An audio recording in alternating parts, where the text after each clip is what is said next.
All right, you're asking for it, so here it is. Listen to this. I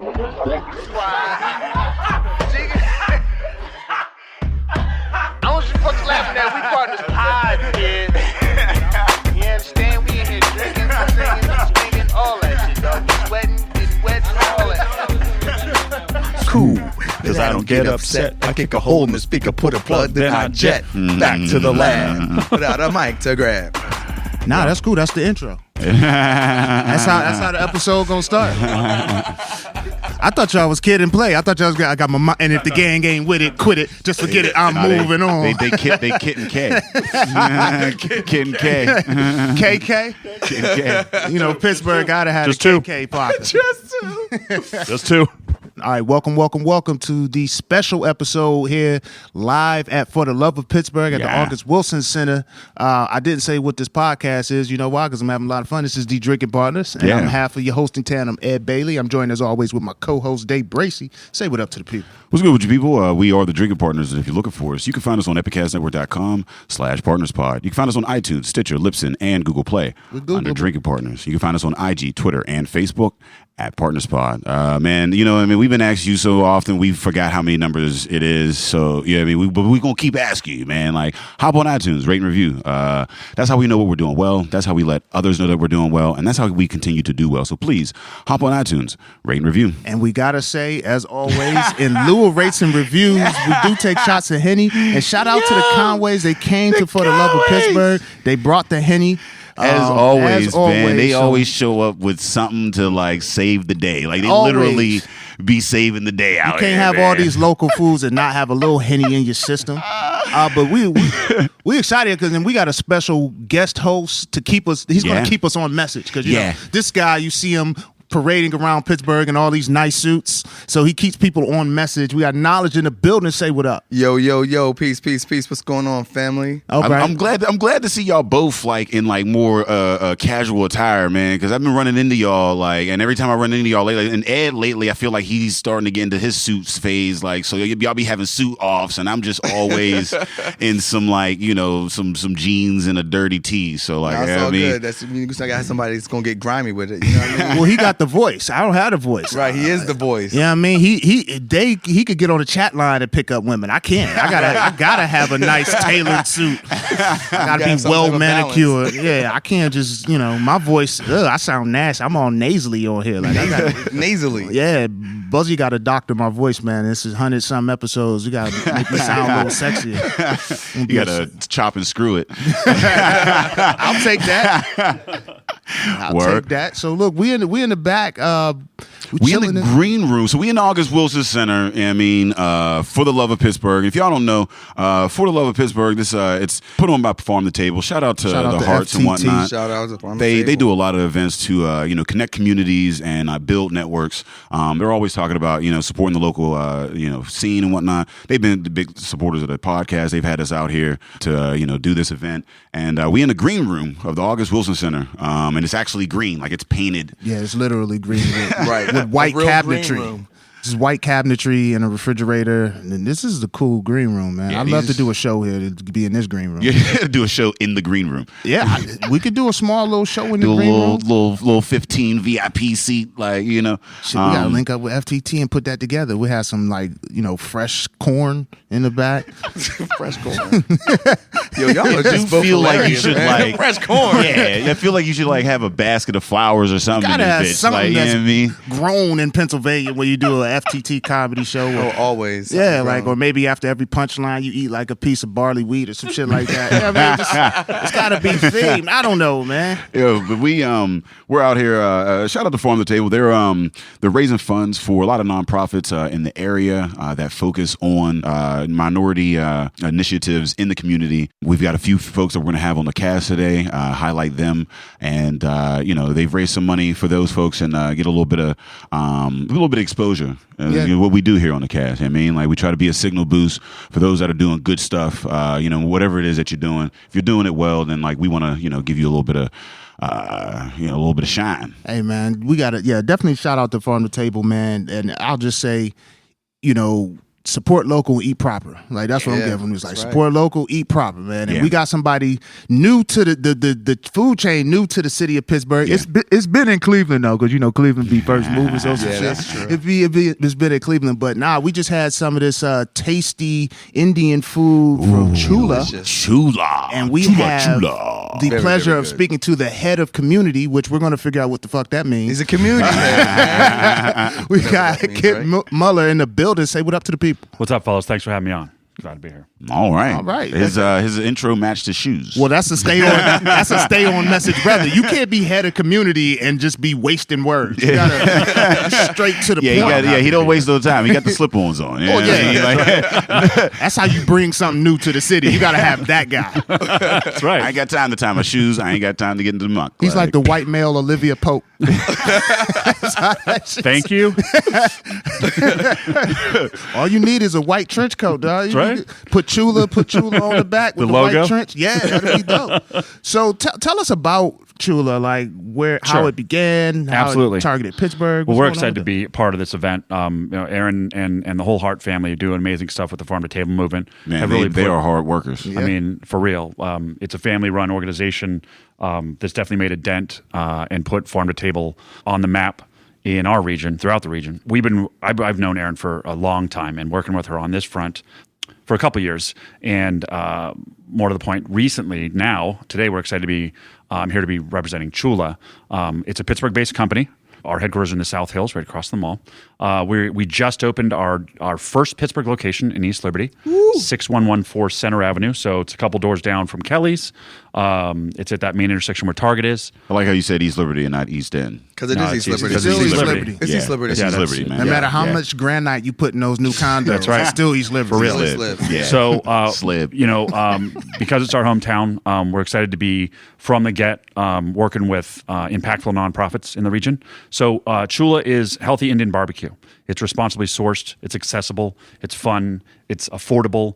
And the whole store, the location in East Liberty, it's 2 floors. It's got a 50-foot stack of Indian cookbooks, a swing, local art, 26 pieces of local art throughout the place. The place kind of is a CB2 meets an Apple store in India. So it's super friendly. There's loud music going on, and the food is amazing. And it's cooked in these 4 tandoor ovens. That's our namesake. Choolah means community oven. So what's a tandoor oven? Awesome. You've probably seen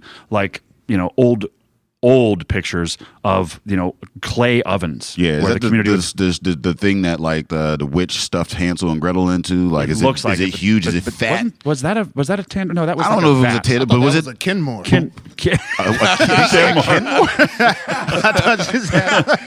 That was a cauldron. It's a cauldron. That's a cauldron. A cauldron. Yes. Is it fat? Like it's chubby. Yeah, like a chubby it's kind of. Yeah, we got 4 of them in the. Does it got like a stack or something? No. It's about chest, waist height. Yeah. And we skewer fresh vegetables and responsibly sourced protein. So we got chicken from Bell and Evans, halal lamb, our custom recipe paneer cheese that's made by the Amish. Paneer cheese is a very authentic Indian cheese. It's like goat cheese. It's amazing. So the Amish are making our Indian cheese, goat cheese. Yep. Man. Amish Right making down- some good shit. Yo, man, Amish. they make I mean, the Amish are making it. They also build houses really fast. They ain't got any. That's a little off. It ain't like they. That's off message though. That's off message. That's all meant. Stick to They your trying to OBH turn duties. East Lib to the East End. I'm So building all these houses. we're excited. I mean, the if you've been there, you know that the food's amazing. The service is fantastic, but more importantly, we want to be part of the fabric of our hometown community. So for it was going to be first 30 days, but now because of the amazing feedback we're getting, we're working with impactful regional nonprofits. So they range from Just Harvest that's here, 412 Food Rescue, Operation Better Block, Kelly Strayhorn, a lot of the community-based impactful nonprofits. And we're donating 30% of the sales that they drive back to their amazing efforts that they do in the community. So that out of the get, that's what we're doing to really say hi and start the conversations of the opportunities where we can be a material part of the community that we're from. Hashtag Choolah gives. Hashtag Choolah gives. Did we got? Is that the real hashtag? Yeah. Or did you just? Yeah. Okay, cool. Yeah. Hashtag Choolah gives. Yeah. I mean, All right, hashtag. I mean, giving back. That's awesome. And being at an event like this obviously makes a lot of sense for you guys. Well, it's important. I mean, the way we think about how we source our food is in perfect harmony with what farm to table means. so with the local community and like giving back and whatever, is Choolah the type of place that somebody could come in, be employed, and like and grow and gainfully, grow in the within the company? yeah. It couldn't be a better question. So one of the reasons that the founders, Raji and Randir, started this was they looked at this and they wondered why food service traditionally has been a place where you either get stuck or you can't find, you use it as a step to somewhere else. It's the most important thing we do in our lives. Right. Put food in. And so it should be the most important thing in somebody's life. So the way that we look at how we hire, we lean heavily on accessibility for our employees. I believe that it's north of at least 50% where somebody that can start as a guest ambassador can go up and run the store someday. So we hire from within, we promote from within. We provide benefits as an option to our employees, and the same way we take all the care and consideration in sourcing the food is the same way that at the end of the day, it's your people, it's your team that's going to matter, and that starts at the top. It's an amazing organization to be a part of. The way that our general manager in East Liberty has opened several of our locations, and he's been promoted from within, and he's grooming people to work. The people working our booth out, our table out here, started as entry level and have worked their way up. No, I think it's awesome. One, bravo for providing benefits to your employees. I think it's a tragedy when you have to work a job full time and you don't have benefits. And I think it's really cool just listening to you, like, and having interacted with the people that are working your table. Like, they seem invested in the company. Yeah. And you could taste it in the food. Amazing. Yeah. You could feel it. You can look at it in the presentation. Like, it sounds like a great place to be. Can I throw my birthday party there? Yeah. Absolutely, 100%. Yes. and it's like I want to point out, like, because I'm not the biggest Indian fan.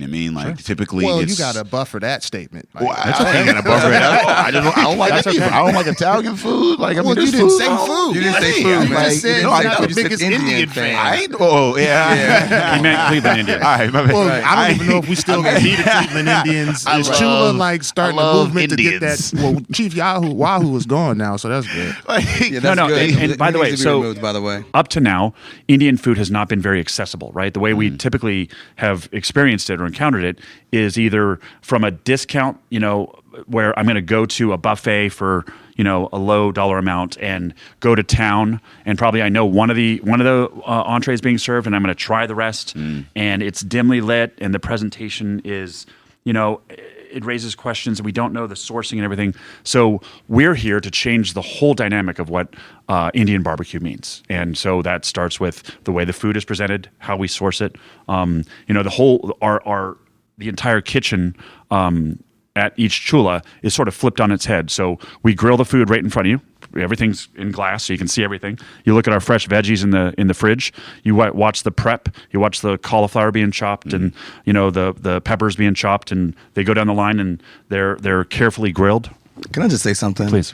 The food is amazing. Cool. Yeah. As a vegan, I can eat a lot of things there, and it's all good. I mean, it's like I've eaten almost every vegan thing. I mean, I'm going to just jump in. I mean, I'm just saying, it's really really guest good. host. It's delicious. Can I tell? And he look, and y'all not here, y'all not seeing this. He looked this man in his eyes. It was a hard day. I was like, like I owed him money. Do you know how good food has to be for a man to look another man right in his eyes? So listen. On a couch together, just real heartfelt. Like, he got the arm up too. Like, he about to bring him in, like around the shoulder. Like, it's a touching moment there. I just wanted to make sure that people out there. it looked like a proud pops. Like, look, you did it. You did well. I didn't expect it from you, son, but you did it. That was the look. You scored. It's true. Now, you made mention of sourcing, and I think I wonder now, the quality and the flavor at its price point has to be. I mean, we spoke briefly about supply chain. Like, how do you I guess balance, having the quality ingredients, but still being able to provide it at that price. It's not expensive. We're following in some big footsteps of people that have developed what we now know as fast casual. So it's raised the expectation of how food is delivered. So highest quality, fastest service, friendly service, right? And it includes all the things I noted too. So we don't compromise in anything. We don't compromise in the way we hire. We don't compromise in the way we source, and we don't compromise in the way the food's presented in a super accessible way. And the way that this company has been from the ground up built. So this is an idea from two people that met in Pittsburgh while building companies here, and then have gone on and been successful and taken this pet project of theirs that they've wanted to do for years and brought it to market, benchmarking it against the biggest brands in the country. So, the Disneys, the Four Seasons, the Ritz-Carltons, and keeping that while making sure that this is a place where you can eat numerous times a week with the whole family. A kid can eat everything on the menu. It's not spicy. You can add spices. The grilled chicken tastes like grilled chicken. The grilled paneer tastes like grilled good. So the commitment to quality is job one. So when you walk into any store, our mission, vision, and values are on the door, or right on the back wall, on every store. And that's how we open the store, that's how we hire, and that's how we continue to grow. Nice. You tell me that dude ain't staying on message. Yeah, I mean, that's, hey, telling you them slip-ons, man.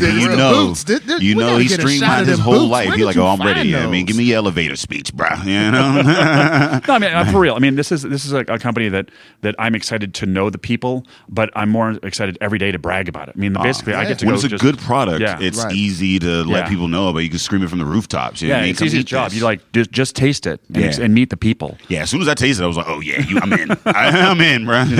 And so it's you a Choolah head now. Yeah, you're a Choolah head for real. Choolah head, Choolah. I don't know how to accept anything that you're doing. I don't know how to take any of it. So where can they find you?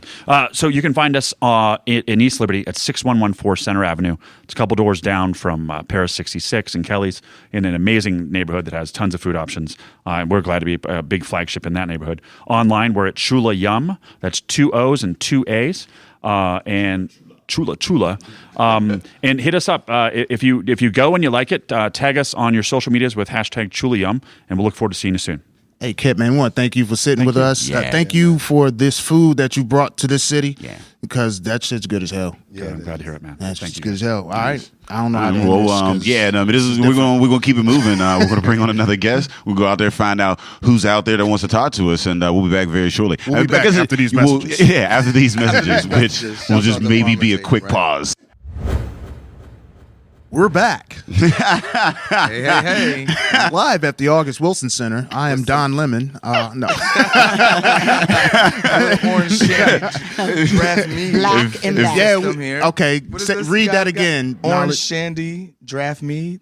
Orange shandy draft meat. All right, so it's and orange peel. Yes, it's a very zesty, fruity kind of wine meat type, thing going on or whatever. We were drinking partners and we was in here dry as hell earlier. So you're not fully mead unless you're zestfully mead. Yeah, our guest came in and was like, y'all the drinking partners. Where's your drinks at? Yeah. So Aaron was like, I'm on the case. So Aaron, shout out to Aaron. Drinks. They brought the Conways. Yeah, Conways came through. Shout out to the Conways in the building. They're here live. So this is. I feel good now. Now they just go sitting here with us. Now I feel professional again. They're gonna give us cues as to what's funny, what's not. That's good. We got a live studio audience in the green room. Cut that V. And we have Ayana Jones, CEO and founder of the Sankofa Village Community Garden in the building. Say what up to the people. Say hey. All right. Hey. Sisters in the house. She dripping sauce over here. Yeah. She come no shoes on, all that. I'm an OG, original gardener. Oh, you said that before. She got bars. That ain't the first time. That ain't the first time she said that. Yeah. That ain't the first time. I come up through the 60s, so I got a little extra flair. Okay. You got this. Got to keep up with the Joneses. When did you... Were you gardening at a young age, or was it something you got always gardened? Coming up in the 50s and 60s, all black families, and some of you all will remember that when you went to your grandma's, there was a little plot in the back that had some tomatoes, some cherries, maybe a couple chickens, and some cucumbers, and that's how I grew up. I was like about 12 years old before I knew what a can opener was, because my grandmother canned everything. And we never had anything from the can. And I had dinner at a friend's house one time, and they popped open a can of corn. I was like, what? Yeah, corn coming out of can just don't seem. It's not right. I mean, that and the freezer bag corn seem wrong as well. Yeah, I mean, I'll eat it. I ain't happy about it, I'm but not I've fronting eaten like it. it ain't been a part of my Yeah, diet. it is. I eat Once you get older, you start to like know nice things. You look back at it, but I mean, in the hood, there was cans of corn. Like we got us by. And then I lived on a. Because you're not shucking corn. Yeah, no, we wasn't shucking, and we wasn't growing and shucking. You know what I mean? Like mom ain't had time for that. She came home and boop, throw some spices and she made it. She made it work though, So like, yeah, I mean, so what is it that Sankofa does, and like how has your upbringing like influenced what you do now? Well, I got to pique my interest when I was part of the Black Panther Party, and they sent us to shut out. Serious shut out. Shout out to Black Panther movement. And they sent us out to learn to grow food, because one of the things that Brother Huey Newton said to us was that if your stomach is growling, your brain don't work. And from that particular quote, we started the free breakfast program. It was not started by the government. It was started by the Black Panther Party, because we saw that need. I was a benefit of that program. Right. Thank you. Right. Thank you for that work. Yeah, You're welcome. I had some free breakfast. Yeah, Keep that work I showed up to school on time, but early just for the breakfast. That's right. That's and right. afterwards, I learned some things. Yeah, man. And with folding that, pop milks. Yeah. And with that, but see, you have to milks. remember, with the Black Panther Party, it was not like the school the school breakfast they get now, like a cinnamon bun and a little carton of milk. Us sisters, we got up early in the morning, like 5 o'clock. We was cooking eggs, grits, a sausage. Kids went to school with a serious breakfast under their belt. Then when they came home, we gave them lunch and tutored them in school. So a lot of kids didn't have to go home to an empty house. They came back to the center and we dealt with them there. But it's important that we understand as Black people, and that's my emphasis across the board, that we educate ourselves and we feed ourselves. We see what's happening with the water in our communities in Flint, Michigan, and other places. And it tells you that we need to take a handle on what is important to us in our communities: our food, our water, our education. That's the 3 top things we need to deal with right now. So my husband had passed away, and I was in a real dark place. And I decided that I wanted to start a garden and deal with children. Children weren't my first pick. It was adults, but the adults got dumb. So I said, let me go to the kids where there's some serious thinkers. Well, that's the thing. I've worked for a program that focused on at-risk youth from the ages of 6 to 11. And you find in that age range, like they're still very malleable, and you can kind of like instill a lot of those skills, in there, That's as right. opposed to, adolescents a little, older when, they're kind of already set in some ways, and it's a lot harder to kind of reach, especially when you say like adults and whatnot, like, it's harder to, reach those folks when they're in this lifestyle and like, but like, what we lack sometimes in the Black community is that upbringing. I mean, like farmers teach their kids this. Right, they don't get up. They don't go to learn this in college. They learn it from like, at a young age. And you're coming in and supplementing where that is lost in the hood. But let me tell you this, Day, and this is really deep. And when you start dealing with younger children like 14, 15, and 16, you have to dispel the slave mentality in tilling the soil. Because in this society, our history begins with slavery. And all young brothers and sisters, the first thing they tell me when I start talking about this gardening thing, I don't want to do that slave stuff. Because they don't have the righteous understanding of the importance of feeding yourself. Right. So where do you think that was lost in our community? First of all, because we don't know our history. Okay. We don't know our history. I mean, I'm looking at the new Black Panther movie, and I've come through the 60s, so I'm well taught in history. My major was Black history and communications, and I flipped the script a couple times in my schooling. But I'm looking at the energy that's that's encircling this Black Panther movie, and I'm so excited, you all. I am so excited because I believe that from this, there's going to be a resurging of the pride that we had in the 60s, so that young brothers like you all can, like Day, like ed, like knowledge, that you all will be able to put all of its energy in the direction that's going to benefit our people. We got to benefit our people. And I'm going to tell you something else. Don't worry about Trump. Let Trump be Trump. We can't do nothing about him no how, because for real, the Electoral College put him in. It ain't like we didn't show up and vote. Don't never let nobody tell you that. We showed up. But the Electoral College, the forefathers of this country, never thought that the masses would be able to elect a president. And that's why the Electoral College is in place. But let me tell you this is a perfect time for us to get ourselves together. And and I just want to say and we shout it out on the podcast all the time or whatever, but call notice to a lot of the tactics that the GOP puts into, suppressing votes, gerrymandering districts and things of that nature. So even if we do show up, it doesn't count as much, or or we get turned away. Recently that in Pennsylvania, they're trying to turn that back. They just switched that around or whatever. So I think that, like you said, you can't really deal with, say, Trump on that level or whatever, but this local level, you could deal with a lot more on the local level. And that's where you make the difference. And when you look at the local level, just changing those politics on a local level, when you're looking at, how campaigns are funded and, term limits and, gerrymandering and voter suppression and those things that you can deal with on a local level, as opposed to and we say it on the cast all the time, it's not just a 4-year election. There's special elections, all year long, every year. So if you're going to be out there, you're going to be in this, you got to be in it all the time and not just a 4-year voter. The thing that is very important for us to understand is we can't go to somebody else's house until we clean our own. And ours ain't clean. And we need to handle our business.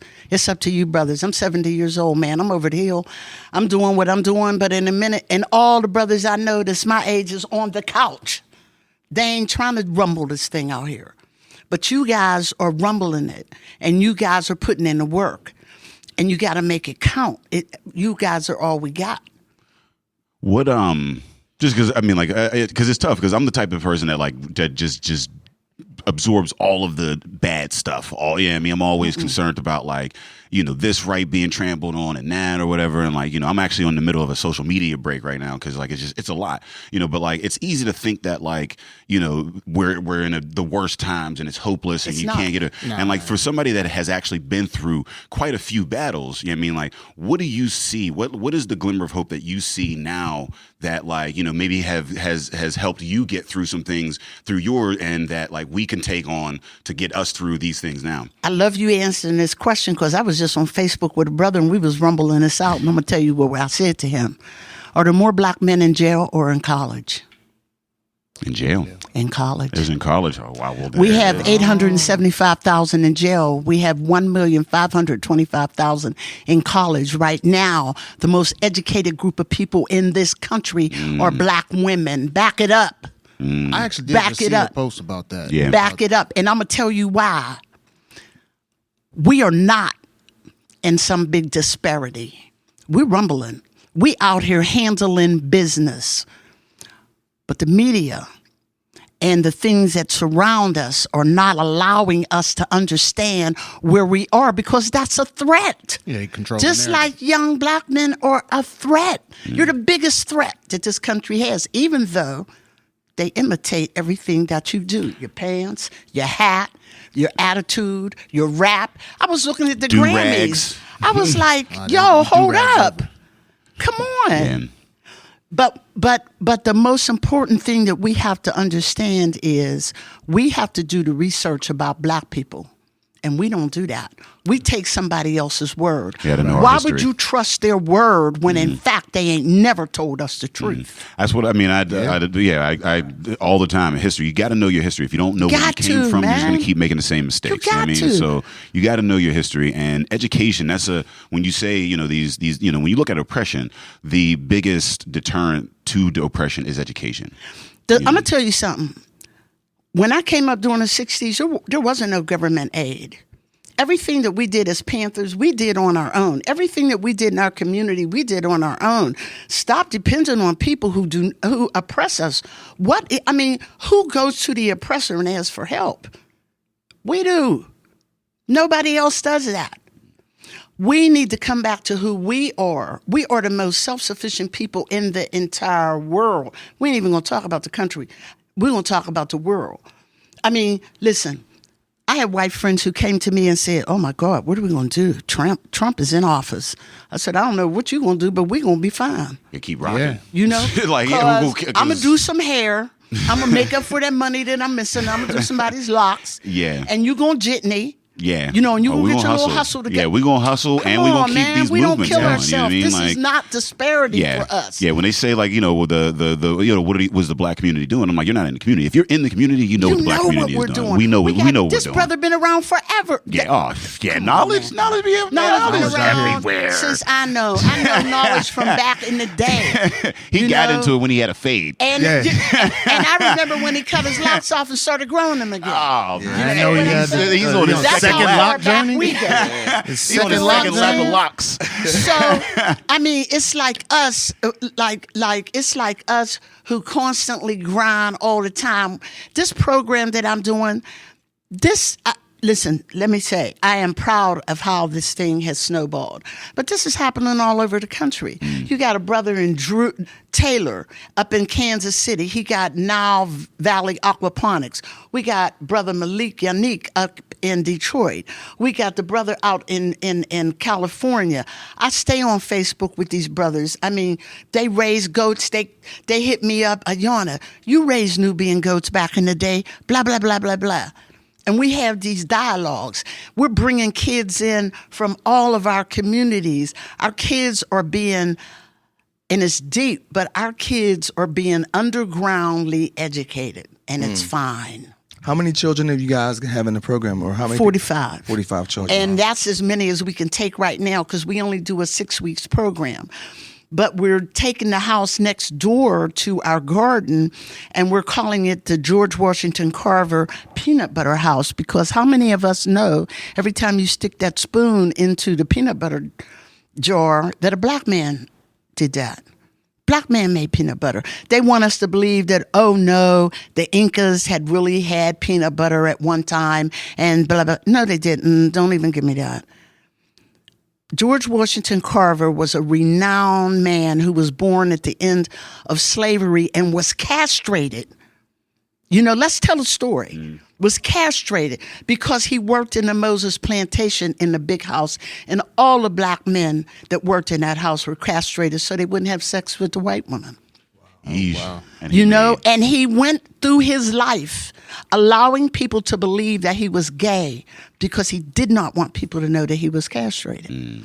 But he made 300 items from the peanut butter and the sweet potato. He was a beast. He did all that with nuts, with no nuts. He worked with Rachel Carson right here in Pittsburgh. Hey, man, shout out to Carver. I respect the hell out of George And that's why JWC. That's why we're naming the house the George Washington George Washington Carver Peanut Butter Farmhouse, right there in the hood, right there on Susquehanna, right there on a previous drug corner. And we're going to pay homage to this man. It's on what? How can we help? Like, how can we help, or how can the listeners help what you guys are doing? You know what? I want people, when people come up on my property, and it's my property because I'm a steward of that property, when people come up on that property, they got to get a history lesson before they touch anything or do any work. That's sacred ground. Because we feed the community. We have a program called Food on the Fence. Anything we harvest from that garden, we put in bags and put it on the fence, and the people in the community can come and get it. Wow. It ain't about buying it. It's about feeding my people. You know what I'm saying? We have Sister Jackie. She's sitting in here. She comes to the garden. She says, "What's in the garden?" I'd be like, "Well, what you want?" Whatever she gets out of that garden, she cooks and feeds people and feeds us and feeds our kids. We have 45 kids that come in the summer from 5 to 13 for 6 weeks. And I bombard these kids with so much knowledge that when they go home, they have to take a nap. They got a headache. I needed some, you know? And my expectation for these kids are so high, the parents go, wow, I do not label anything in those 17 bed 4x12 beds. Because if you can remember rap songs and all the mechanics it takes to play these games, you can remember everything that's in that bed. Yeah. And those kids remember it. Wow. That's a life hack. So if you want to put your kids to sleep, bombard them with knowledge. That's right. That's the best That's way right. to do it. Teaching. That's right. Grow the food. I brainwash bombard them. with I go knowledge. straight to it. I brainwash them. I tell them, you come up in here, ain't no plan. Yeah. You come up in here, you getting busy. You watering, you working, you seeing what we need done. We harvest, we prepare, and we eat together. When there's a harvest, we don't just harvest it and they take it home. I let them take it home, but we prepare it. I give them a little pear knife. They cut their little stuff. We sit down, we make a salad, and we eat together. Nice. How is it? What type of the relationship do we have with one another? I mean, all kinds of people when you sit down and share a meal. Nice. Breaking bread. Yeah. Yeah, I mean, community. I mean, That's going community. back to basics. I'm So about community. we got to have you back on. This conversation this can is go gonna on be for another 2 this hours. is too short. Yeah. I'm over Like- here just taking it all I in. She done know. bombard. I'm about to go to sleep. Yeah. I'm about to go to sleep. Man, This is what's up? awesome. Where can they find you? Where can they find you online and in the community? Well, I have an office over at the EIC building. That's the Old Conley Trade High School over there. My office is over there. The best way to get me is on my phone. I answer 24 hours a day, 412-537-7895. But we also have a new website that's up, and y'all need to look at our website. It's Sankofa, lowercase, and believe me, I'm just getting into this technology, so bear with me. It's Sankofa VCG.wix site .svcg. Damn, that's a hell of a. No, we're gonna have to work on that. We're gonna work on that. I'm Knowledge gonna help you with that. We're gonna get you that's a real community. short, Now we got a community. That's what community We're gonna go to the does. same site. What we got? Yeah. But my website is really it's a great website. We have 2 videos on there, and lots of pictures and lots of information. What can the community do? You can come and participate. Come and participate. We go up there, we drink a little wine, the sisters at night, we set a bonfire, we make some s'mores, and we bash y'all, brothers, if we want to. Damn. Oh, I ain't gonna come. Or for we that. love coming you. for the bashing. No, don't come for the bashing. We'll have our own night. And then we'll have our co-ed night when y'all come up and we hang out. But, I mean, come After up. the bashing's over, we'll come Yeah. out on top. Okay. That's like when y'all bash us. No, I don't know about that. We're gonna have to set that up. We want to thank you again for coming and sitting with us. We're gonna set up like a real proper episode for you because this was enlightening. And Thank you. People, make sure you support Sankofa Village Community Garden. It's a good thing, man. Grow your food, get your knowledge, Right. put your kids to bed. What's good with y'all, man? Yeah, we back in the green room. Yeah, we in the green room still here at Farm to Table. I don't know if you know, but we are progressively getting more and more wasted. That's a, No, I'm good. That's I'm- a kid-friendly word for what we're doing right now. We got kids in the room. We got all kind of people in the room today, man. I got It's, enough it's a wasted party. last night. I'm going to be pretty sober here today.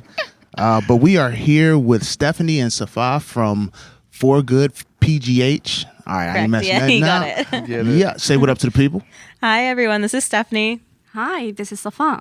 That is the sweetest what up to the people. Oh, that is It's just so cute in here now. They got a baby in their arms. Oh my goodness, we gotta be so nice now. I just like, oh. Can't be my ridiculous self anymore.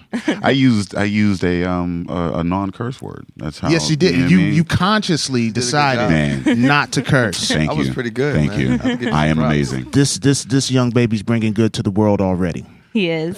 He's cute as a little baby. So you. Oh, So like you make babies, right? okay. Outside of the, I like. That's not. I don't know in this social climate. That's not a good lead-in when you talk to a woman. Well, let me clarify in case my parents are listening. I do not make babies. We do make we make toys for children. It's called Hello Hajib. It was our flagship project for Good PGH, and it was inspired by Safaa. I'll let her tell you the inspiration, but basically our hope is to spread diversity and tolerance through play by making these hijabs, which are the traditional Muslim veil for women, to create a positive association with a different culture for children at a young age. And it was Safaa's brainchild, and I'll let her tell you about the inspiration. Beautiful. Yeah, I have a 6-year-old daughter.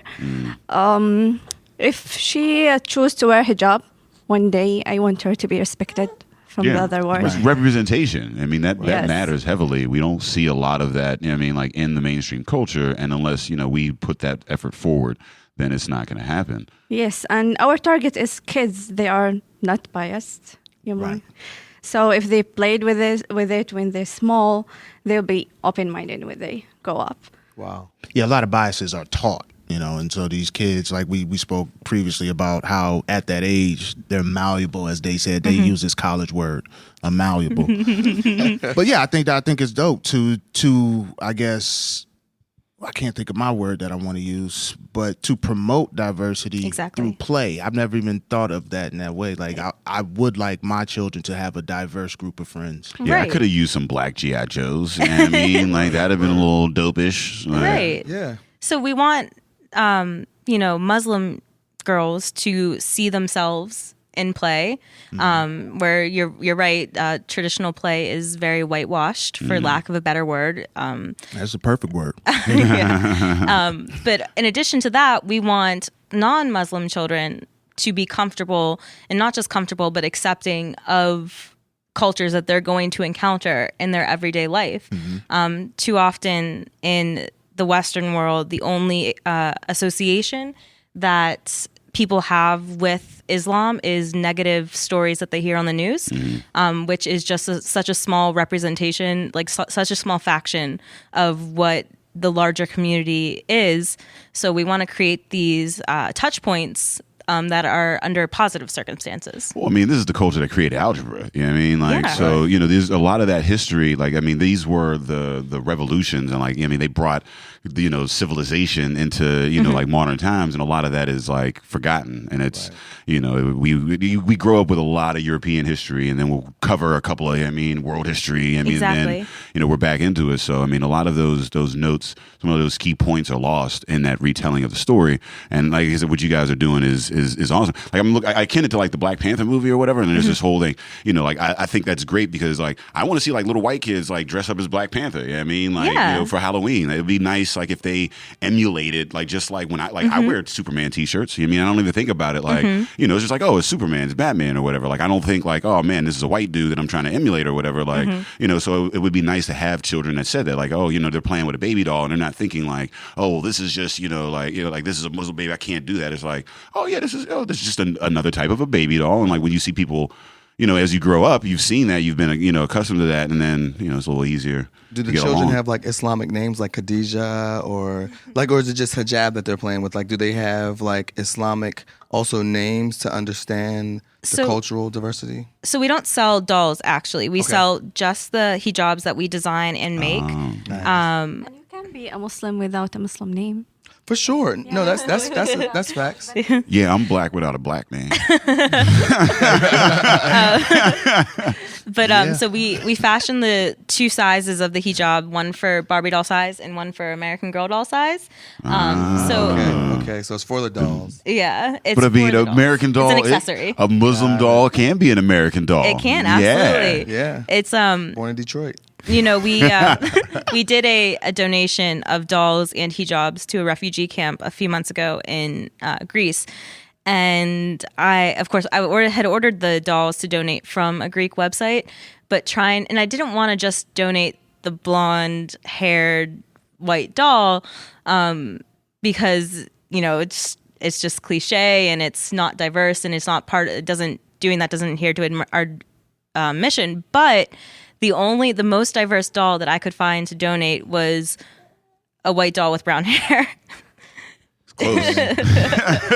So what's the inspiration behind some of the styles, or like that you create, like some of the patterns of things? How do you come up with the styles? Well, Safaa was really integral, so I'll let her answer that. We tried different styles of hijabs, like Turkish, Saudis, whatever. We chose this type you saw. It's called khimar.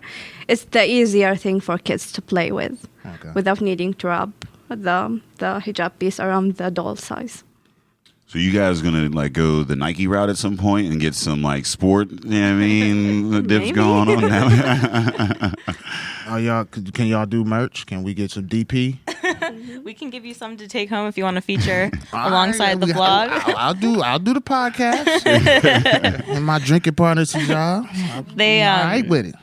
Safaa and brought in 2 seamstresses local to Pittsburgh. They are Egyptian women, but they've been in Pittsburgh, 20 plus years? Yeah. So to do the actual sewing of the hijabs. Oh, wow. So, Safaa's the inspiration behind it. We have the 2 Egyptian Muslim women who sew them. So it's very much, we keep the Muslim voice strong within the project. Obviously, I'm not Muslim. I shouldn't say obviously. I could be Muslim, but I am not. And neither are the founders of For Good. But, when I came to volunteering with the project, I really wanted to keep the Muslim voice centered because I didn't want it to be like we're speaking for the community as outsiders. I wanted it to be 2 communities working together. Networking. So, there's a common theme here at Farm to Table. Networking. That's how we get it done. How has the community reacted? Like, how's the feedback been with this project? Very good and excited because a lot of Muslims been contacting me like, thank you, you're speak up, you're not fair. When Trump elected, I was very, very scared to get out of my house.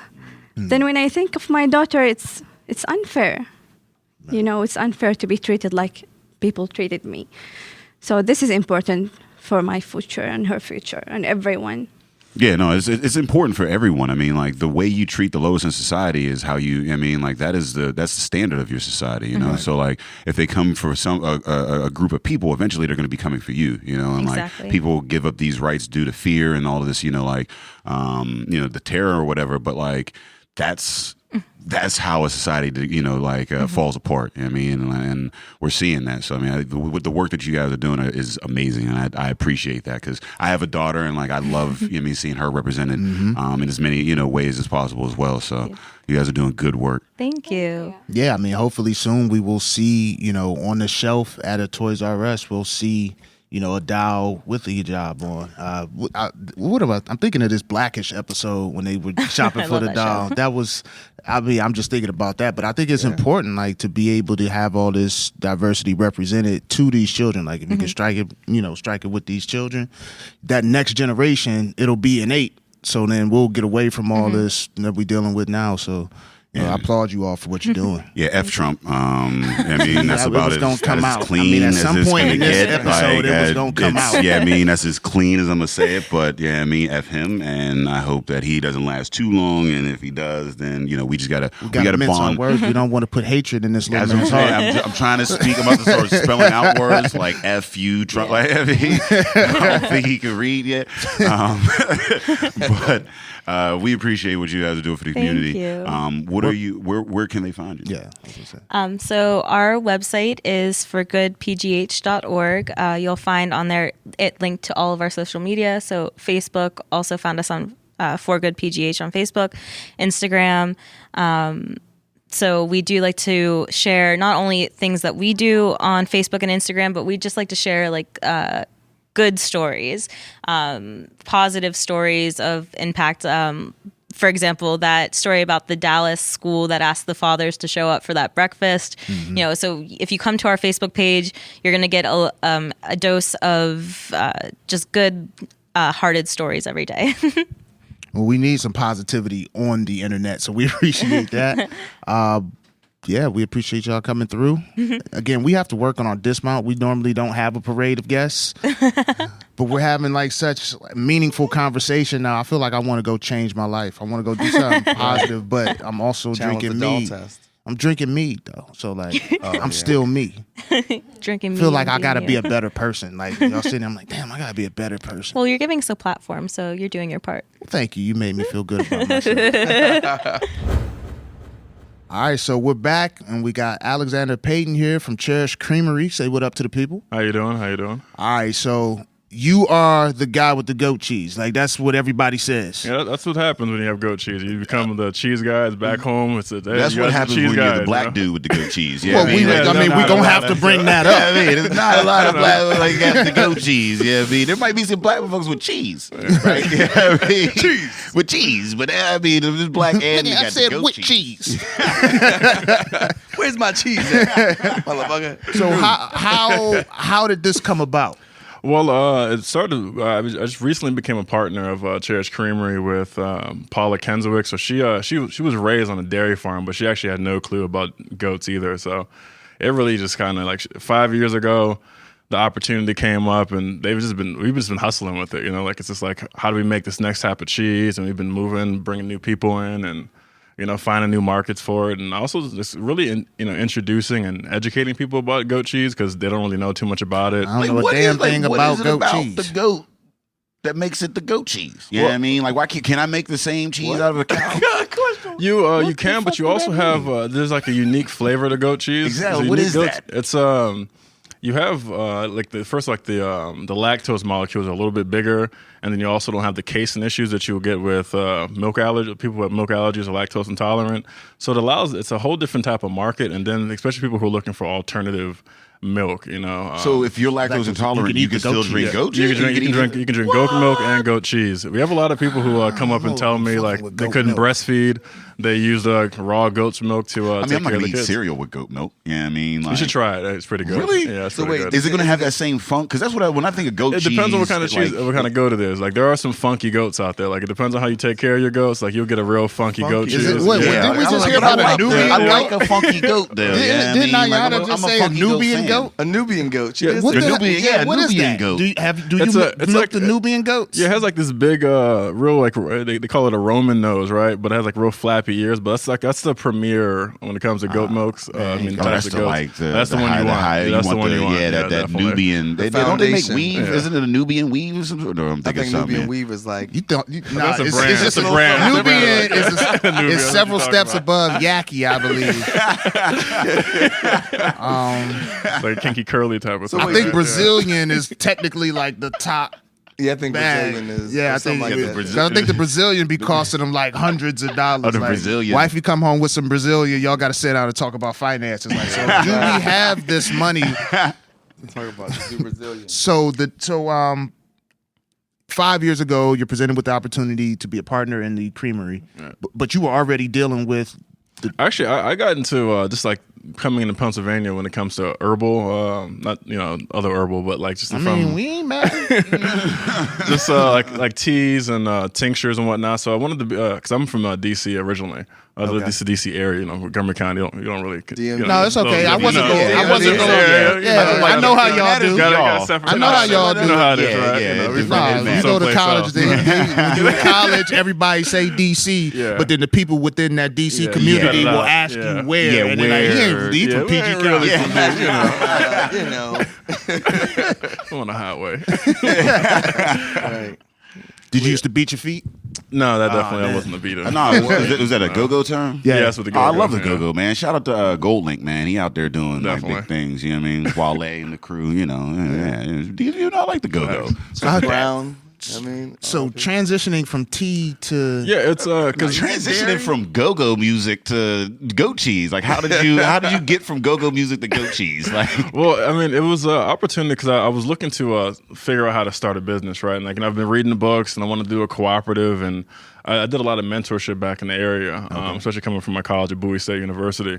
But I needed a platform or a location where I can kind of learn that process. It's more without having to also put my own money up all the way. You know what I mean? It's like how could I learn marketing? How could I learn business? And this is like a small business is really a great opportunity for anyone who wants to figure out their own business and kind of, get a mentorship. That's what I was looking for. And this has been, like I said, an amazing opportunity for the last 2 years I was around for it. So That's great. Set up my process. Yeah, the mentorship day. I mean, like that. You're seeing a lot more of that, like back to skilled trades and like apprenticeships and things of that nature, where like you're going and you're learning from somebody. I mean, as opposed to like going and having a 4-year education and then getting out and then maybe doing an internship and then like getting into the world, or like you're like actually learning a trade or a skill through somebody that's already in it. And I mean, like you said, it's lower cost, and it's more hands on. I mean, like, and some people don't learn the same way. I mean, like they have different, but something that's hands-on that reaches a broader swath of people. I mean, definitely. You said learn the process. Like the greatest thing I learned is like understanding the importance of process in this entire situation. Because whether it's goat cheese, goat milk, soap, whether you're a janitor, I mean, like if you just process how you do a janitor, you could have a whole cleaning business. You know what I mean? So it's just one of those things where if you can understand the importance of process and figure yourself out in the entire. Cause I mean, I also had to learn that as well. That like. Business, you're really going to project yourself into it. You know what I mean? How if you're organized, if you're orderly, if you're emotional, like all those things are going to play out in your finances and how effective your business is. So this is like an amazing opportunity for me at least to learn that before I go broke and angry. I don't know if you've seen some small business owners. They get pretty. We promote small, like artists as a small business, and we are small business owners, and we do pull our hair out. I don't have much on my head anymore. But, he pulled his beard. Yeah, I pull my beard out. So wait, do you fortify the goat milk with vitamin D, similar to like fortified cow milk? No, we are just it's pasteurized. It's a quick pasteurization process, no more than 30 minutes, so it keeps most of the nutrients in. It's just whatever just to deal with the state regulations. So, have you had unpasteurized goat milk? Yeah, that's how I prefer to drink it. Yeah, because I mean, I've been trying to get my hands on some like unpasteurized milk, man. That's the raw. You got to come like through the back door to get that. That's the raw cut. That's the raw, straight raw, straight off the brick. Get a special knock on the back door. Like, they slide it like because I need some of that unpasteurized, bro. Yeah, just put a little sticker saying for pets, for pet use, and whatever you don't have a dog, we're not gonna check. That's basically hit up your vet for that. Is it that good? Like, so goat milk? Wait, first of all, I ain't even never heard goat's milk. Keep it real. They don't have any of that in East Cleveland. So, it's paneer. Like, so Indian cheese is made from goat milk, right? So when you get cheese at the Indian spot, cheese, but it's goat milk. Which was going to lead into my question. So, like, prior to being a part of this business, like, were you keen to what you were putting in your body? Where you were like. Yeah, I had like a whole. I had at that period where I was vegetarian for like a year and a half. So I was conscious of what I was putting in my body. That's why I also learned to not be so, because it felt a little religious when I was a vegetarian and vegan for a while. So they love to talk about it's like a religion. Yeah. So I just learned how to like process. You do need to cleanse certain things. That's why I learned to use certain herbs to kind of balance yourself out. So because that's basically what it is. Can you strengthen your body so it can at least get the crap out of you, and you're able to function as well. So that's kind of where I've learned to balance it out. And goat's milk is also really good for that as well when it comes to your digestion and. A few other, vitamin D, especially during this wintertime. Goat cheese is like the diet, it's goat cheese, pasta. The probiotics in that. Yeah, definitely. Do they make goat yogurt? Yeah, we make goat yogurt as well. Goat-gurt. Wait, Go-Gurt is goat yogurt? No, Go-Gurt is just the yogurt on the go, but like goat-gurt. Goat-gurt. Okay. Yeah, we sell like a drinkable yogurt. You catch it in the when we do our farmers markets. You'll be able to catch it from us then. But does it still have a funky? Is it like a funky yogurt or is it? No, like I said, with goats heavy, huh? You're able to keep. I like goat cheese, like because it takes kind of like feta a little bit. Like it has that funky. It's a weird, different. You know what I mean? Like it's not like your average cheese. I gotta get over. It's all funky. Like you got your cheddars and like you got your foot cheeses and whatnot. But like goat has this weird acidic kind of like. See, you know what it is for me? I don't understand the goat. So maybe I need to sit down and have a conversation with a goat. Just get to know him. I just don't understand. What you need is to get it straight from the tit. Pause. Get some of that. What is wrong with you? What's a tit? You ain't got to pause a tit. Tit is all. I thought you said tip. I don't know what you said. I was like the tip of the tit. Yeah, the nip. No. What do you mean no? I'm not drinking no animal's milk. You don't drink milk? No. You don't drink milk?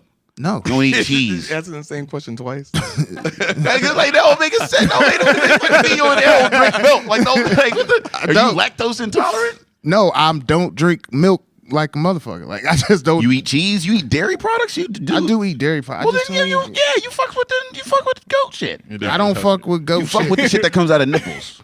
Just because it ain't like sometimes. Yeah, well, I mean, I've been lactated on. There we go. I got 2 kids.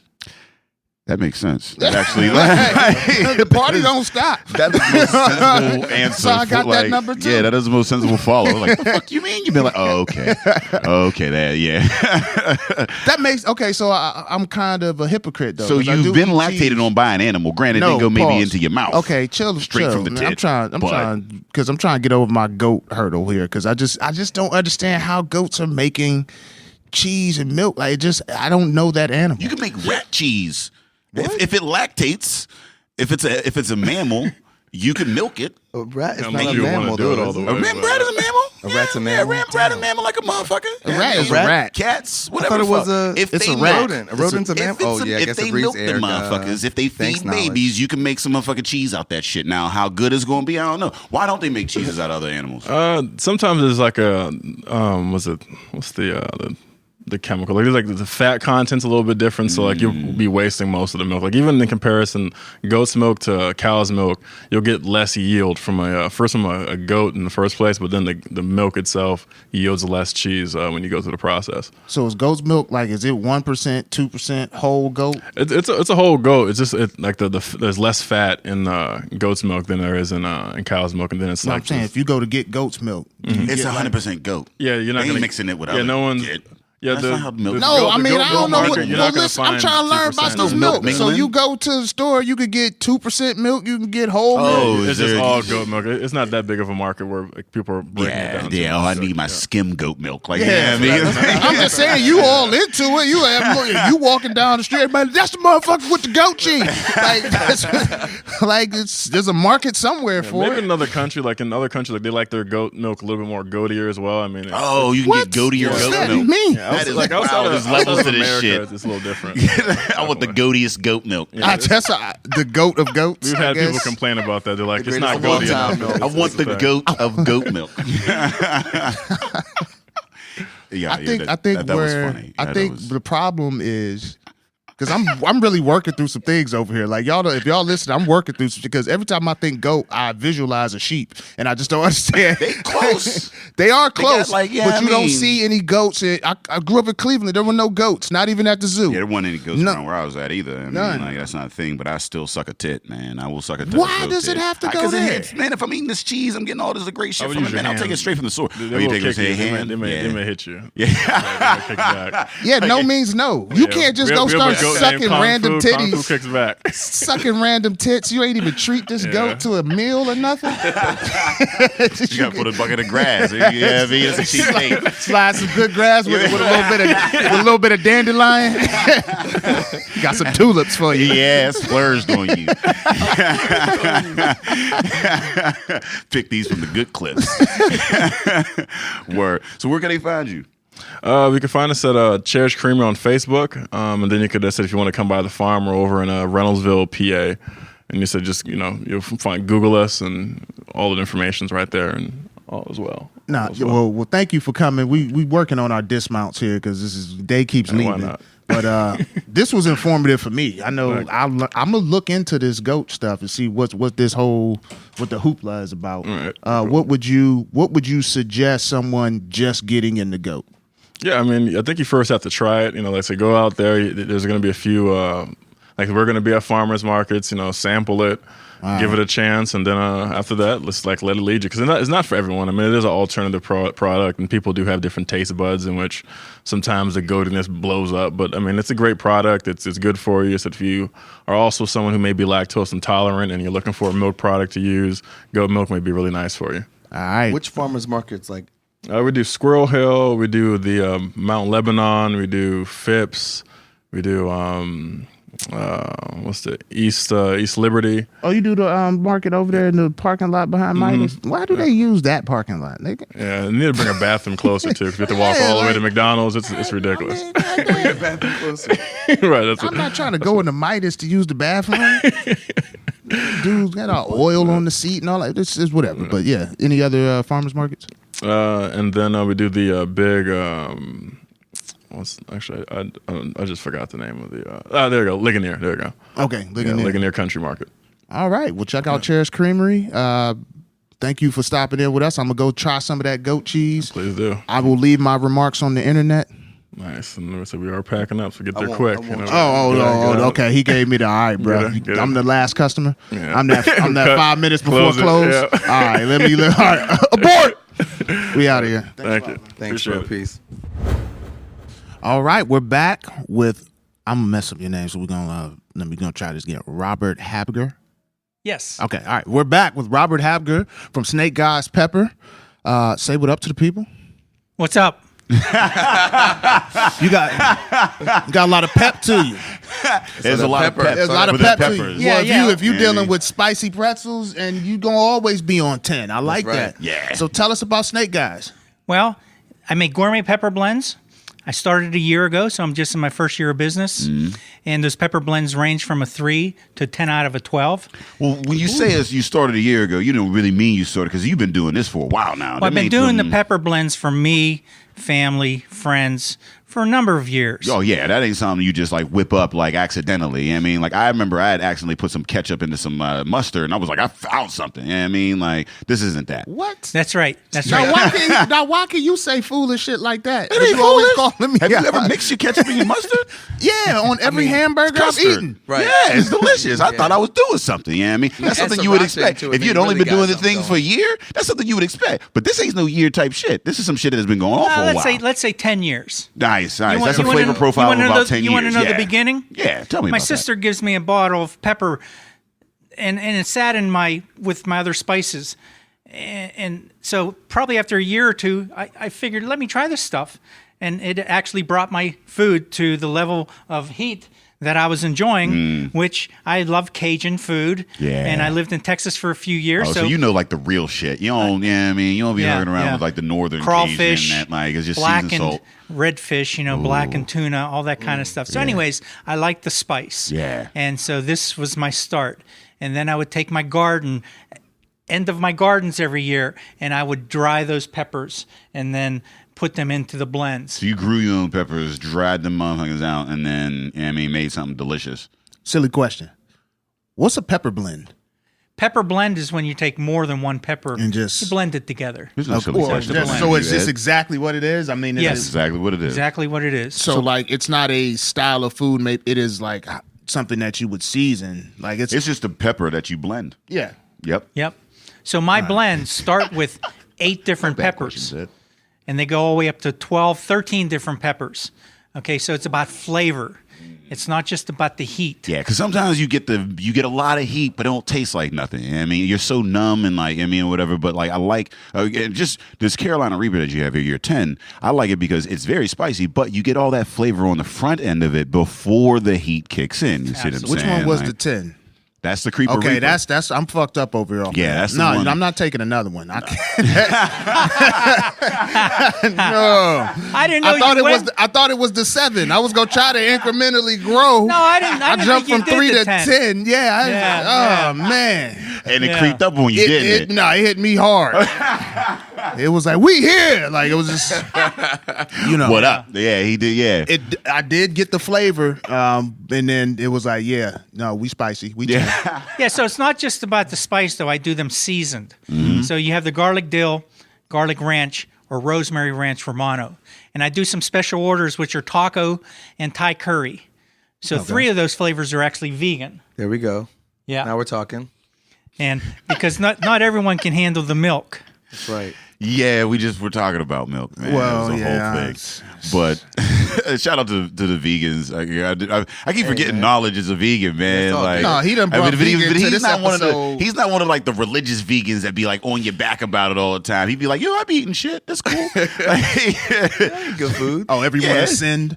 That's my thing. You ain't gotta be your thing. I mean, but like I said, I do like the fact that you do. Because like you said, you have a 3, you got a 7, you got a 10. You got like layers to it. I mean, like levels to the heat. But like first and foremost, even with every heat level, there is that spice at first and foremost. So your foundation is a mixture of flavors, a blend of flavors, as opposed to just trying to burn somebody's tongue off. That's right.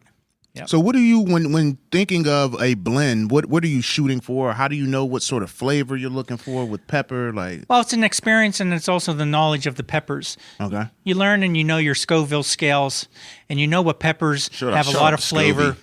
So I'll just give you. I use a bell pepper, and I use chili peppers. Chili peppers I can tell you I use cayenne, and I use jalapeno.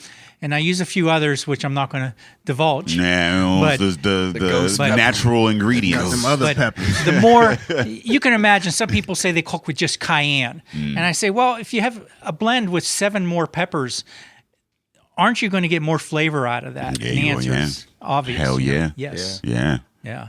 Yeah. No, I mean, because I like, jalapenos have a very distinct, flavor. You got your habaneros, and then, like you said, your ghosts, and I like some peppers have more heat, less flavor. Some peppers have more flavor, less heat. Like jalapenos is a very, very distinct flavor. Yeah, I mean, you eating, a jalapeno, whereas like a habanero is a little easier to hide, like in a sauce. I mean, you can kind of, like you're gonna get a bit of that citriness. Citrus, a little bit of bitter or whatever. But like, if you want to, you can just kind of add heat. I have a pepper sauce that I use, and like I just have that little sprinkle of habanero to kick it up a bit.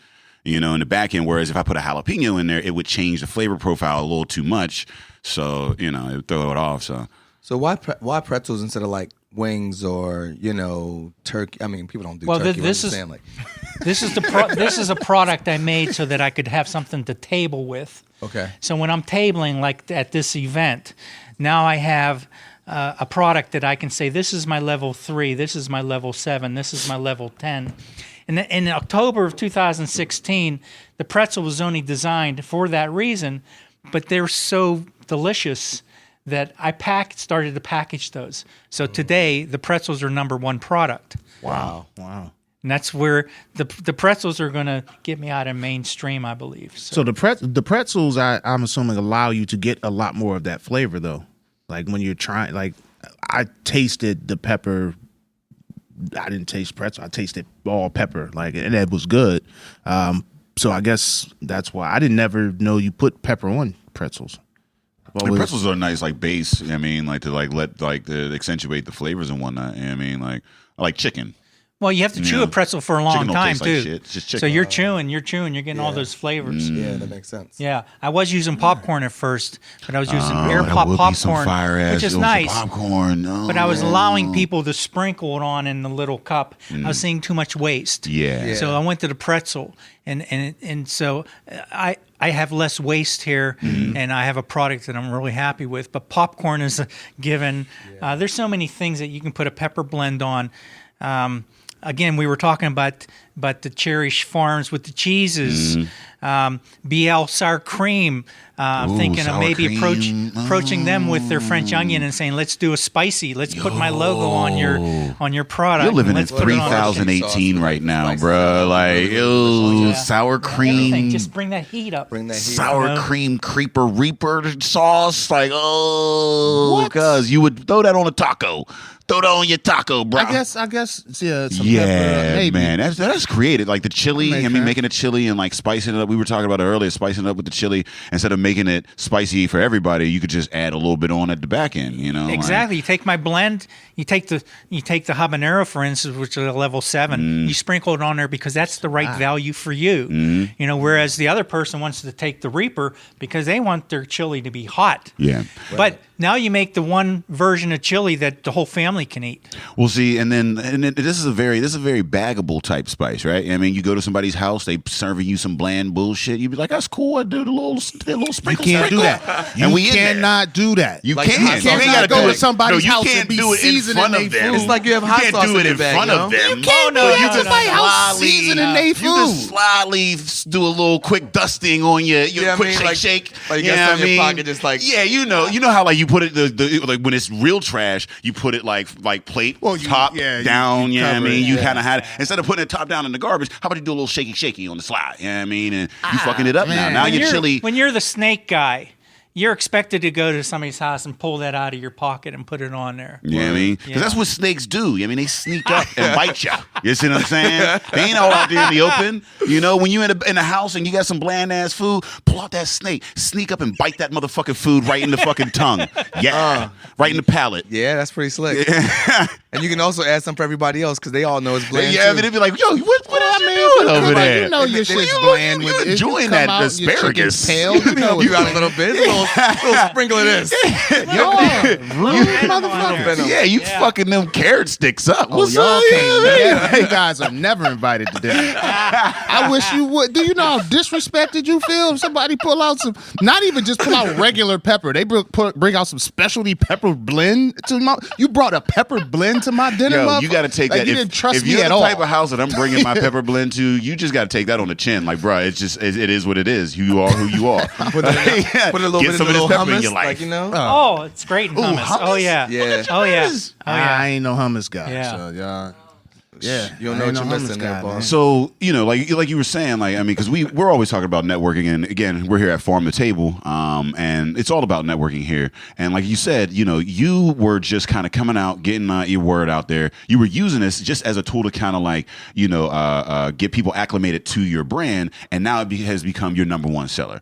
You know what I mean? And this is due to, again, networking and like getting yourself out there. So, and we had spoke earlier or whatever about like, you know, the breweries and whatnot. So can you just speak to like, you know, the networking that you've done to get here and like how you want to move that in the future?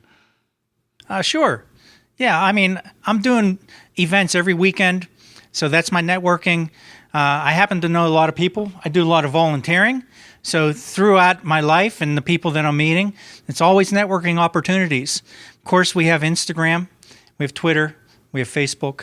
You know, I hit all those up. Farm to Table has been very good to me. This is the atmosphere where someone like me can start to network with multiple other entities out there too, farmers and sellers and you know, people of that nature. Oh, you know, because we were talking about like breweries and how like, you know, I think that would be a great fit. I mean, like, because the flavor profiles and like, you know, washing it down and like, you know, that like pretzels and beer, like what goes better than pretzels and beer? Yeah, who hasn't heard about pretzels and beer? So yeah, my focus is going to be on microbreweries in the near future for my wholesale business. Okay, I'm looking to possibly get 10 to 15 of those clients for this year, and that will be real nice to have that kind of wholesale. And then I'll continue to do my tabling. I do a lot of events. I do fairs. Music festivals are always really nice. Beer festivals, it's an obvious thing. Well, yeah, you got to be at the next beer festival. Yeah. Exactly. Yeah, you get the drink, you get a handful of them spicy, you know what I mean, going on. Yeah, but with your product, I mean, you could be anywhere because you can find pepper blend on anything. Now, with your business, have you found that people tend to want the spicier, the 10, what do you call it? The Reaper? So, because a guy like me, I'm a 3-er. My hottest blend is my biggest seller, whether it's on the pretzels or whether it's in the blend. Okay. Yeah. Couple reasons. One is the person knows that they want the heat. The other is somebody's buying it because so-and-so loves hot stuff. I got to get this for them. And the other thing is, we work together and we have this competition. Who can bring the hottest stuff in? So I need that hot stuff because the guys at work, you know, the people at work. Yeah, I'm going to treat them. Yeah, I'm definitely a 3. I'm a 7. Okay.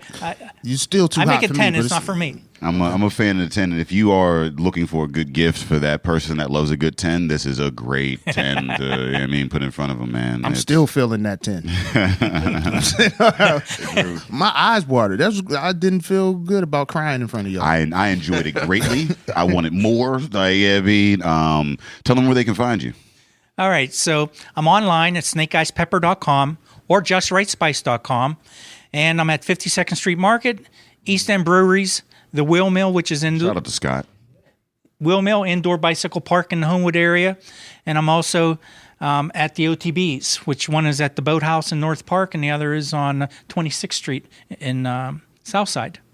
And like I said, I'm going to increase my wholesale this year, so look forward to many other microbreweries. Nice. Yeah, that's a good focus. Beer and pretzels, man. Beer and pretzels. Yeah. I'll sit at the bar and have your threes. I have the threes at the bar. Otherwise, if I drink a 10, I'll be getting way too many beers because I gotta cool my. Well, that's tongue kind off. of the idea. Oh, That's my selling approach. You go into a microbrewery and you say, "Here, serve these 10s because you want that second. Somebody's going to have their second beer." Oh yeah. We're gonna spice you to sales. Smart marketing. Yeah. That's actually Not the third or fourth, just the second. Yeah, we don't want to get too carried away. Yeah, respectable. You're on the Drinking Partners podcast, Exactly. so as long as you got a DD, you're good. Go on and get carried away, bro. Yeah, I hear you. Yeah. Turn up. Yeah, call me if you need a DD. Yeah. All right, well, we want to thank you for coming. Make sure you check out Snake Guys. It's really good. Find your flavor or find Spice your number. level. Yeah. Spice level. Yeah, what's your spice level knowledge? 3. It's All right, vegan. cool. With you, brother. You know, in my family, they try to play me because I don't like the spicy food. They be like, "What?" I'm like, Man, nah. you keep losing. But there's a spice you don't level like for watermelon. everyone. You don't like spicy. I food don't and like shit. watermelon. You don't believe in And if space. you want to Lose start all that kind of argument cards, now, man. if you want to start that now, we ain't can. gonna start. I'm just saying you ain't have to say to the audience. That You you're losing brought these up the cards, 'cause watermelon. We already know, but you brought up the fact that you were losing these cards, and we all know you're losing cards. Well, I do a spiced watermelon. We're like 100. You do spiced watermelon? I might. You put the pepper on the watermelon? Sure. Oh, Why you not? gotta twang. You gotta put. I mean, you don't salt that bitch down. You just put a twang on it. Petey You Green. don't salt that Petey bitch Green down. told you. You just throw a little Can twang on that. we you know what I isolate mean? that? You don't Good. salt Petey that Green. bitch You don't down. salt that bitch down. You throw a twang on it. You know what I mean? Just a little pop. You spice it up a little, just to bring the flavor out. You see what I'm saying? That's right. You don't Ain't put no it on there like it's a flavor in chicken watermelon. wing. You know, you just a little twang. It's just a Water, little tang. bruh. Just a little number It's 3 solid on water. there. Let you know. It's solid water with a shell. It's delicious. Yeah. Man. Oh, I forgot. Well, we thank you. We thank you for coming in and telling I us. thank you for man. having me on your show. I'm gonna salt some watermelon. I'm gonna salt that bitch down with a 3. We doing. We gonna do that. Yeah, y'all heard this, right? Y'all heard this. He said he gonna salt some watermelon down. We gonna do that shit. I We put salt definitely on gonna- my watermelon. Hell yeah, we gonna Yeah. we gonna do that shit. You heard it here first. No, yeah, I mean, next couple episodes coming up, we gonna get some motherfucking spicy watermelon and gonna see how Ed reacts to this. Got to have Gallagher on your show. Okay. If you know Gallagher's number, we will have that motherfucker on. We will certainly not don't turn him know, down. Smashing some watermelons. He and I gonna have this whole argument about watermelon. Like, the people tired of me with my shit. So I would love to have you have that. Well, I mean, you clearly both hate watermelon. So, I mean, you might get along with that motherfucker. watermelon. He's thrived with watermelon. And his hatred for watermelon. He's Exactly. like Trump. He's thrived off of hatred. I don't know if I want to end the podcast with that. We got to find a better way to end it. So thank you for coming. We are now going to again try to do this dismount. We have been the Drinking Partners. This has been great, man. Yeah, this I've has had been fun. dope. I've had a lot of fun here in this green room. Shout out to the Conways. I mean, it came through. I mean, turned it up a bit with the Henny shots. Yeah. You know, the slew of guests that we've had come through. Kingview with these bottles that they've kept giving us. Every time I left the room, I came back with more bottles because Kingview was like, "Yo, bro, We look turn so irresponsible right now. up." we look like we deserve to be somewhere. We're in a green room with bottles. Like, this is as VIP as you get. Like, Shout out to Knowledge for coming through and chilling with us. Hey, man, thanks for having me. I appreciate y'all. where can Y'all they are- find you, Knowledge? And you can find me at Knowledge Build on Instagram, on Twitter, Knowledge Hudson on Facebook, also Classic 1824, which will be launching 10 Minutes of Knowledge podcast soon. And I'll be on Epicast Networks next week, 2 weeks, you know. Cass is the family. That's right, you already know. We know. You all spiced up off this damn pepper. Yeah, this the pepper and the meat. The line is fucked up. Drinking Partners is the crew, Epicast is the family. Well, that's what you did the line. I was shouting. All right, man, we are clearly this. Thank you, King View Meat, for putting us in this state of mind. Oh man, Dismount.